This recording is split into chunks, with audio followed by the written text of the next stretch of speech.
Let's jump in and just tell people if they're tuning in right now. I'm speaking with Sam Austin, who is a planner working for the federal government, right? Yes. And also a candidate you have announced. I have announced. It's official. to replace Gloria McCluskey, who is retiring at the end of her term. So you'll be running in Dartmouth. I imagine there will be 7 or 8 candidates as there were last time around. Typically there is. I mean, you get a seat like that's open. I think the last time you had a seat in the Urban Corps that was like where an incumbent had retired would have been when Jennifer Watts was elected, and I think she won out of 8 or 9 people over there. So it will attract a lot of interest, I'm sure. Yeah, actually what happened in that case was Sheila Frigier, who held the seat, ran for mayor. Oh, that's right. Yeah, Yes. Yeah. So the seat, so she didn't retire. She Yeah. just was attempting to move up. So why are you running? Well, my background's urban planning, and I have, I look at some of the decisions that come out of City Hall, and I want to try and move the city forward. I think we can do better on a lot of fronts. Like what? Well, the transportation, land use planning, how we manage facilities, how all these things tie together.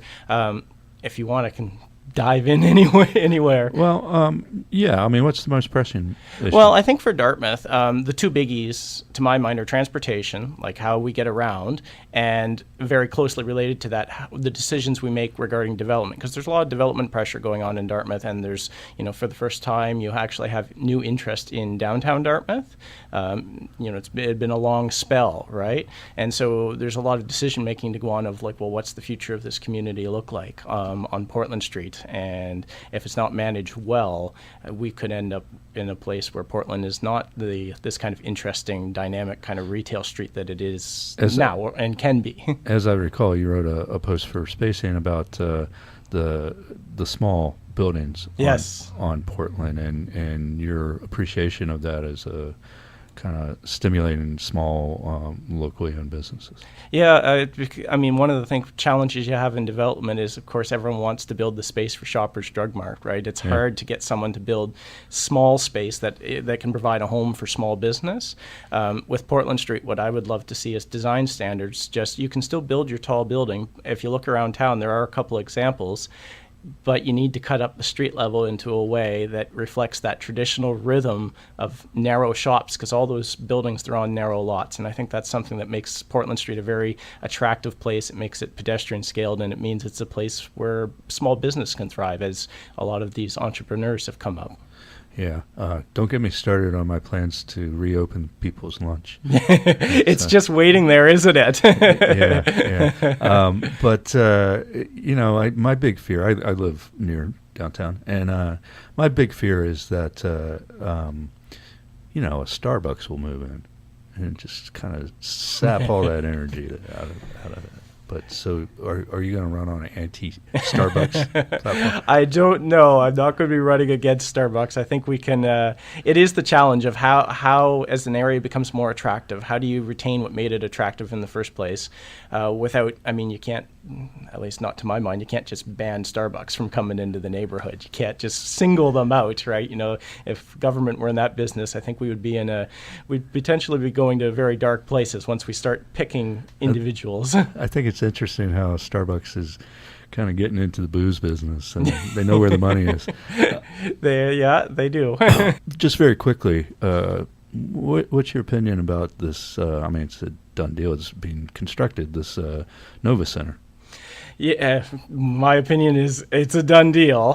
So unfortunately, we're stuck with it at this point. I think my feeling, and I wrote about it at the time, is if you're going to invest significant government money, you should be aiming to achieve some outcomes that aren't otherwise going to happen. And the 2 blocks there at Nova Center, they were going to get redeveloped anyway. There was a plan A for that site of residential, commercial. So something was going to happen to that block. The discussion that we kind of got into, well, we need to fill this hole in the downtown. The hole was going to get filled anyway. The part that I would have liked to have seen a little bit more on, and it's been gone into this black box of, no one knows as to why, would have been, well, we could have used the money, federal provincial contribution, to follow up on the Hardeman proposal of looking at the Cogswell or something like that. I mean, if you're going to put government money in, you should be achieving some outcomes that are greater than the whole. Yeah, there's still going to be a lot of decisions made with the new council, new next year, related to things like the old convention center and things like that. I've actually got it up, slowly rolling out the platform on my website, and one of the pieces in mine is you've got the Alderney landing, you've got the municipal staff in there, and we don't know what the accommodation plan is going to look like. But I'm putting up there on right now that maintaining the staff in Alderney Gate is important because they support business downtown Dartmouth, right? Not to get into too much of criticizing my own employer, but moving the tax people to Bayers Lake is not exactly productive. Right. So right now, I'm sorry to bring it back to this, but all this stuff is happening right now. Danny Chadraw has torn down the Doyle block downtown in downtown Halifax. People on Yonge Avenue are getting worked up about the removal of the wedding cake house, and I just saw plans 10 minutes ago for what's going into there, and basically a apartment building. And it just feels like we've crossed some sort of threshold in the last couple of months. Yeah, it's not been a good throw in the Colonial Honda expansion. It's certainly been an interesting few weeks for planning issues, and I think there's a common thread to all three of these things, and Wayne Mason was emphasizing it too in his newsletter, that you need to have the plan right in the first place, and some of these they were foreseeable coming. Yeah. This isn't the first big old house to be knocked down on Yonge Avenue. How come we weren't looking at a heritage district? We've had years of notice that this was attractive. Colonial Honda, I mean, it's not the first car dealership on the peninsula. Andy Fillmore was talking, not to you guys, but to the coast about or maybe it was CBC, sorry, about having a plan that the city had looked at about moving car dealerships off the peninsula. These could have been zoned non-conforming, and you could have, instead of being able to expand, that's what they would have had to look at. And the BMO branch on Spring Garden. Why was the height limit so high above this heritage building anyway? And it was identified in HRM by design as potential heritage, and then nothing has kind of happened. And I mean, I don't mean this as any kind of criticism of the planners. I know that there's a lot on their plates, but it feels like we've not had the resources or the priorities to move some of these things forward that really do matter to people in their neighborhoods. Yeah, I think there's bigger issues related to how the real estate industry works, and where's all this investment money coming from, and who's occupying these buildings. Kings Wharf, and bringing it back to Dartmouth, this gigantic development going on there. Who's living there? I don't know. You'd have to go talk to Ferris. I don't know what the occupancy is. Yeah, I mean, I look at the property records, and it's just a bunch of numbered corporations. I have heard that he bought a lot of his own units. Source told me that one. Well, I'll tell you that. It's public record. Yeah. I don't understand, how this works financially. How is it that you get investment money to build stuff, and then you're flipping it to yourself via different? It's just. It makes no sense to me, and it looks increasingly like just some big bubble or financing game that is not reflective of any real underlying economy. I think there is definitely. My feeling is that there has been some overbuilding that's gone on. You've seen that on the office side of it. We've seen it now in the condo side. You look around town, almost all the cranes that are up are to build apartment buildings, because that's the only thing left right now that has market drive, that there's still some demand for. So I think there is a bit of a bubble aspect going.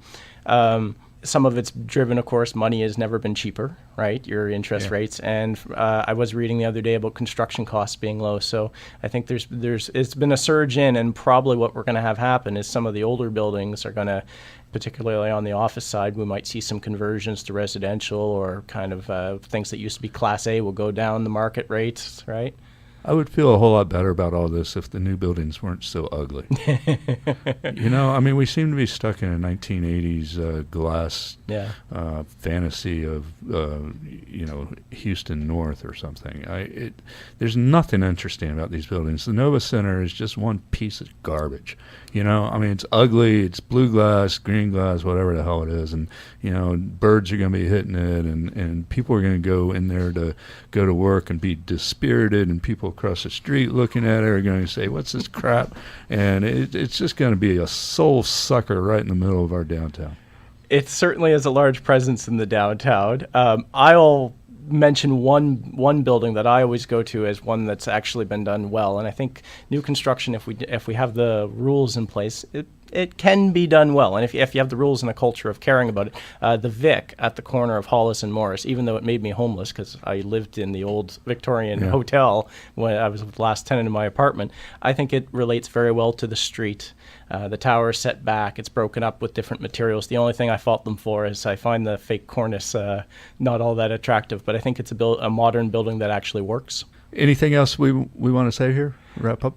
I'm not sure. Jane's Walk. What time's your Jane's Walk? Oh, my Jane's Walk is Saturday at 5. Okay, we'll try to. But be there's there. Walks all day long. Various walk leaders. It's 9 to 5. Yeah, we'll publish that. Yeah. So, if anyone wants to get a list of any of the Jane's Walks, you can find them on the Jane's Walk Facebook site or on the Jane's Walk main site, janeswalk.org. Okay, thanks for coming in. I've been speaking with Sam Austin, planner and candidate and walker, and we'll be back right after this. Thanks for having me.